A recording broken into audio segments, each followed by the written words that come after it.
Donc aujourd'hui, dans mon témoignage, je vais vous parler de Augustin, que j'ai connu pendant 27 ans. Il est devenu Zeus les 6 dernières années de sa vie. Zeus, de l'ombre à la lumière,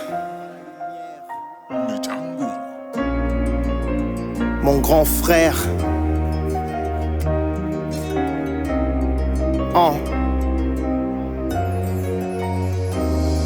Je m'excuse, ma voix lasse depuis que mon frère est parti. Dans mes pensées, son absence reste gravée dans mon esprit. Je leur parlais de ce lien fraternel, cette connivence, mais personne ne me croyait, tous refusaient cette évidence. Quand il était Zeus pour eux, pour moi c'était Augustin. Dans mon récit, je te raconte ce triste destin pour témoigner de notre lien, de toute cette mésaventure. Les moments vécus ensemble qui au fond restent si purs. Malgré les doutes et la douleur, je traduis la réalité. Dans mon texte, je ne révèle que la stricte vérité. 27 ans de souffrance avec mon frère Augustin, puis 6 ans de réjouissance lorsque Zeus prit le chemin. Dans cette chanson, je serai froid, je serai cru, son tabou, car pour témoigner son amour, il faut être dû, sans détour. Augustin a commis trop de gaffes. Sans détour. Et moi, en tant que petit frère, je le détestais. Tu étais le frère qu'aucun petit frère ne souhaite avoir. Dans tes gaffes incessantes, tu semais chagrin et désarroi. Le fardeau de ta conduite était pour nous un poids lourd. Tes délinquances blessaient maman jour après jour. Chaque jour, je refusais de connaître ce tourment. Mais à chaque fois, ton attitude, un tourbillon d'émotions. Tu étais le grand frère dont les bêtises provoquaient des tensions. Maman pleurait.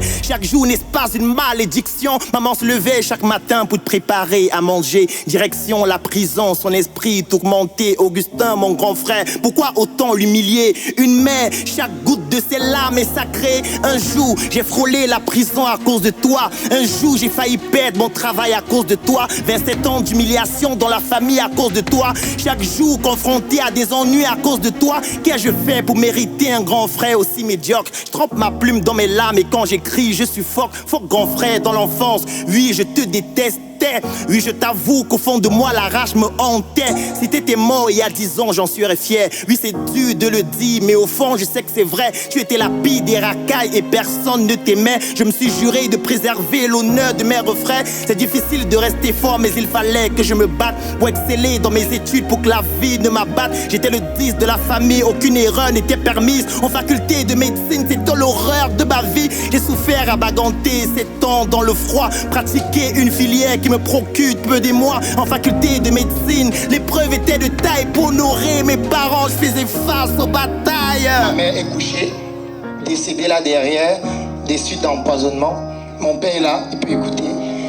Quand je suis allé en fac de médecine, je n'ai jamais voulu faire la médecine. Moi, je voulais faire les mathématiques et tout ce qui... Devenu médecin, loin je n'ai voulu m'en aller. C'était mon devoir de restaurer notre honneur piétiné. Mon souhait, ne plus voir maman en train de pleurer. Son sourire, je voulais enfin lui redonner. Augustin a franchi des limites inavouées. Marabout d'un jour à l'autre comme une prochaine destinée. Docteur Ténois, le nom de ce marabout si odieux. Je me sentais triste et seul, quel destin malheureux. Après mes études de médecine, j'ai travaillé sans relâche. Entreprendre, tout donner pour que mes parents se détachent. Enfin, leur sourire, leur bonheur me comblait. Une satisfaction ultime qui depuis toujours me manquait. Tout ce travail acharné au final valait la peine, parce que leur joie illuminait ma vie telle une fontaine. Aujourd'hui maman n'est plus emportée par un poison, mais c'est interdit de pleurer, j'en parle pas dans cette chanson. Au début j'étais triste, mes émotions me crispaient. Peu à peu j'oubliais tous ces moments de tristesse. Mes parents fiers de moi, quelle incroyable richesse. J'avais fait mes devoirs avec diligence et vitesse. C'est vrai que ça fait près d'1 an, je n'ai pas entendu un nouveau scandale. Et il m'a expliqué ce qu'il fait. Je lui ai dit, tu ne sais pas le faire, je vais te montrer comment on fait. Et je lui ai tendu la main. Augustin, comme sa routine, encore un vol comme était. Puis à Douala s'installa, mais pour nous c'était la paix. Son départ, un soulagement, enfin libéré de ses méfaits. Dans la famille, pour une fois, c'était la joie qui régnait. En 2016, sur internet, je découvre le bis d'Augustin. Dans l'immobilier, il s'était lancé pour sortir de la faim. Je le voyais se débrouiller, et au fond j'en étais fier. Zeus, son nouveau nom pour sortir de la misère. Je le contacte et je lui dis, grand frère, écoute-moi, on va transformer toutes ces choses, mais avant tout, rassure-moi. J'espère que tout est en ordre dans ce business pour une fois. Si c'est le cas, prends des notes et maintenant suis ma voix. Pour ceux qui ont remarqué, dans les dernières années de la vie d'Augustin, il s'habillait toujours en sur-mesure. Zeus. Pour ceux qui ne savent pas ce que c'est que sur-mesure, vous allez toujours voir, il y avait un SM sur ses vêtements. Un travail pro commence par un pro en SM. Change toute ta garde-robe, remplace tout par SM de la tête aux pieds. Désormais tu t'habilles en SM. Un avenir propre commence par un style en SM. Pas un style en SM. Et puis Augustin, ce que tu fais en ligne, c'est de la débrouillardise.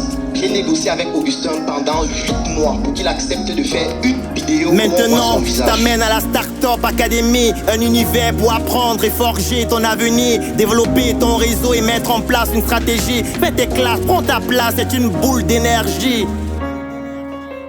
C'est une boule d'énergie.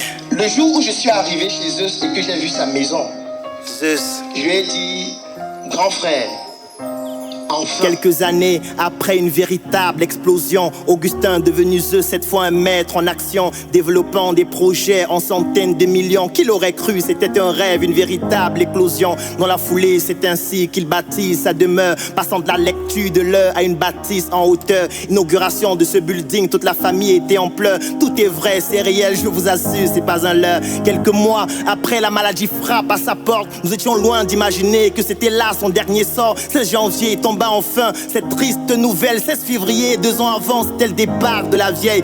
C'est triste, mais en réalité, on ne pleure pas pour les dieux. Passer de l'ombre à la lumière, Augustin devenu Zeus, c'était pas un homme de terrain, mais le terrain en personne. Ton histoire, un tremplin pour de nombreuses personnes. Mon grand frère, tu as brillamment changé de voix. Tu étais le grand frère qu'aucun petit frère ne souhaite avoir. Mais tu es devenu le Zeus que chaque famille souhaite posséder. Tu resteras à jamais ma source d'inspiration. En passant de l'ombre à la lumière, tu es devenu une divinité. Et on ne pleure pas les divinités. On ne pleure pas les dieux. Repose en paix, Zeus. En attendant de vous rejoindre, maman et toi, je garde l'espoir qu'un jour, moi aussi, je passerai de l'ombre à la lumière.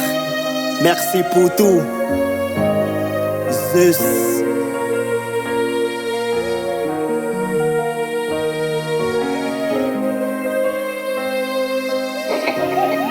On vous entend partout parler. Vous racontez du n'importe quoi à n'importe qui et n'importe comment. Mais je vous en excuse parce que vous êtes ignorant de votre ignorance. Et ceci pour vous dire quoi? Pour vous dire que Zeus a réalisé l'inédit. Il a réalisé ce que tout parent aimerait voir de son enfant. Parce que c'est plus beau de voir quelqu'un passer de l'ombre à la lumière au lieu de le voir passer de la lumière à l'obscurité. Et aujourd'hui, j'ai décidé de ne plus pleurer Zeus parce qu'il ne mérite pas qu'on le pleure. On pouvait pleurer Augustin, mais pas Zeus. Parce que Zeus, c'est un Zeus, pour ceux qui connaissent la mythologie grecque. On ne pleure pas les dieux. Dans la tradition africaine, notamment Bamileke, lorsque quelqu'un passe de l'ombre à la lumière et qu'il s'en va dans la lumière, il devient une divinité. Et on ne pleure pas les divinités. Donc je voudrais vous remercier d'être là aujourd'hui. Chaque jour j'étais avec Zeus, il me disait toujours quelque chose. Claudel, je n'ai aucun ami. Je ne peux manger chez personne. Parce que le monde de l'immobilier, c'est un monde dangereux, cruel. Il me racontait les histoires de ses amis qui étaient décédés. Et moi, j'avais toujours cette manie d'enregistrer tout ce que Zeus disait. Comme j'ai toujours cette faculté à le faire. Pour pérenniser la parole et pour pérenniser la voix qui reste éternelle. Et je suis content qu'aujourd'hui, on ait ces amis qui soient là et qui n'ont même pas été courageux de venir témoigner devant. C'est honteux. Pour dire que vous qui êtes devenus ses amis quand il était Zeus et qui lorsqu'il est couché vous ne pouvez pas venir devant, continuez d'être ses amis pour l'éternité. Mais aujourd'hui Zeus est une divinité et il se moque de vous. Merci beaucoup. Merci.